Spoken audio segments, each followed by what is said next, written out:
ನಮಸ್ತೆ, ಹರೇ ಕೃಷ್ಣ. ಎಲ್ಲರಿಗೂ ಶುಭೋದಯ. ಇವತ್ತು ನಾವು ಹೊಸದಾಗಿ ಭಗವದ್ಗೀತಾ ಪ್ರತಿ ಒಂದು ಶ್ಲೋಕನ ಪ್ರತಿ ದಿವಸ ಒಂದೊಂದು ಶ್ಲೋಕನ ಕಲಿಯೋಣ ಬನ್ನಿ. ಹಾಗೆ ಒಂದೊಂದು ವಿಡಿಯೋ ಕೂಡ 2ರಿಂದ 3 ನಿಮಿಷ ಇರುತ್ತೆ ಅಷ್ಟೇ. ಸೊ ಎಲ್ಲರಿಗೂ ಒಂದು ನಿವೇದನೆ, ದಯವಿಟ್ಟು ಎಲ್ಲರೂ ಸಬ್ಸ್ಕ್ರೈಬ್ ಮಾಡ್ಕೊಳ್ಳಿ, ಲೈಕ್ ಮಾಡಿ, ಕಮೆಂಟ್ ಮಾಡಿ, ಮತ್ತು ಬೇರೊಬ್ಬರಿಗೂ ಕೂಡ ಶೇರ್ ಮಾಡಿ. ಸೊ ಯಾರಿಗಾದರೂ ಸಂಸ್ಕೃತ, ವೇದ, ಜ್ಯೋತಿಷ್ಯಶಾಸ್ತ್ರ, ಸಂಖ್ಯಾಶಾಸ್ತ್ರ, ಹಸ್ತಮುದ್ರಿಕಾಶಾಸ್ತ್ರ ಮತ್ತು ವಾಸ್ತುಶಾಸ್ತ್ರನ ಕಲಿಯಲು ಇಚ್ಛೆ ಇರೋರು ತರಗತಿಗಳನ್ನ ಜಾಯ್ನ್ ಆಗ್ಬೋದು. ಸೊ ಅದಕ್ಕೆ ಮುಂಚೆ ಮತ್ತೊಮ್ಮೆ ಶುಭೋದಯ ಎಲ್ರಿಗೂ. And subscribe to our channel, like and comment and share for with your friends. Okay, ಇವತ್ತು ಮೊದಲನೇ ಶ್ಲೋಕ, ಭಗವದ್ಗೀತೆಯ ಒಂದು ಮೊದಲನೇ ಶ್ಲೋಕನ ನಾವು ಕಲಿಯೋಣ ಬನ್ನಿ. ಎಲ್ಲರಿಗೂ ಭಗವದ್ಗೀತೆ ಗೊತ್ತಿದೆ ಅನಿಸುತ್ತೆ. ಗೊತ್ತಿಲ್ಲದೆ ಇರೋರು ದಯವಿಟ್ಟು ಕಲ್ತ್ಕೊಳ್ಳಿ, ತುಂಬ ಜೀವನದಲ್ಲಿ ಉಪಯೋಗ ಆಗುತ್ತೆ. ಏಕೆಂದರೆ ಭಗವದ್ಗೀತಾ ಯಾರೆಲ್ಲ ಕಲ್ತಿದ್ದೀರಾ ಅವ್ರ ಜೀವನದಲ್ಲಿ ತುಂಬ ಚೆನ್ನಾಗಿರ್ತಾರೆ, ಮತ್ತು ಅವ್ರಿಗಿರ್ತಕ್ಕಂಥ ಏನಾದರೂ ತೊಂದರೆಗಳು ಬೇಗ ಪರಿಹಾರ ಆಗುತ್ತೆ. ಮೊದಲನೇ ಅಧ್ಯಾಯ ಏನು ಅಂದರೆ ಅರ್ಜುನ ವಿಷಾದ ಯೋಗ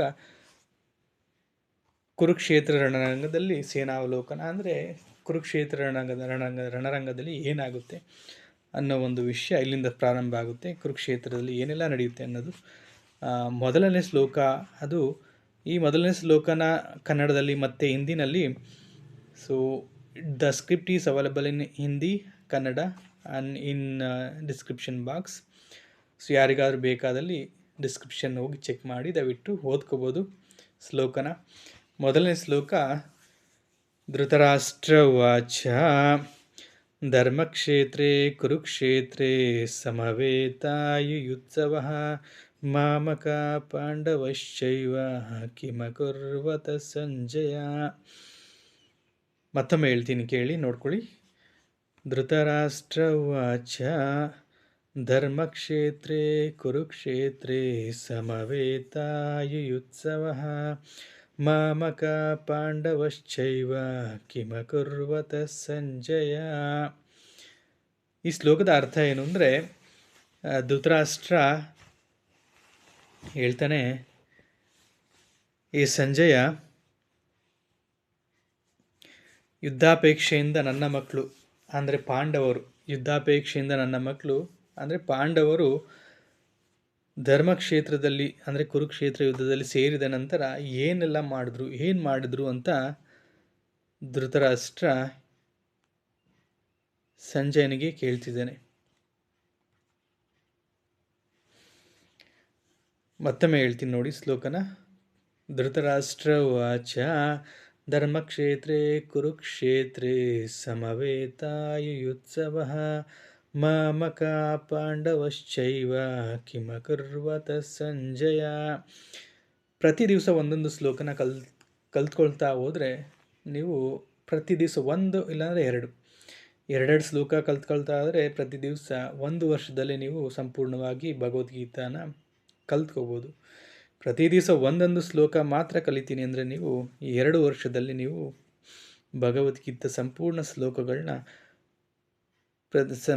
700 ಶ್ಲೋಕಗಳನ್ನ ನೀವು ಕಲ್ತ್ಕೋಬೋದು.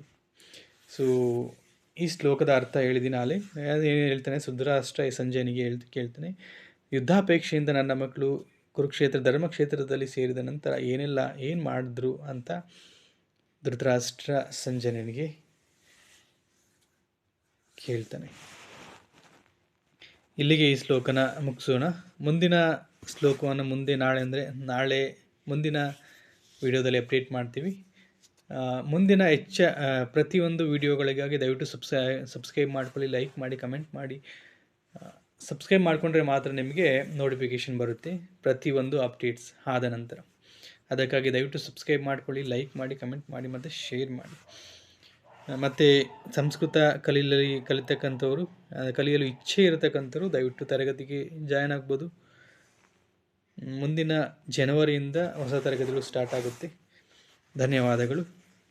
ಮುಂದಿನ ಸೆಷನಲ್ಲಿ ಭೇಟಿಯಾಗೋಣ.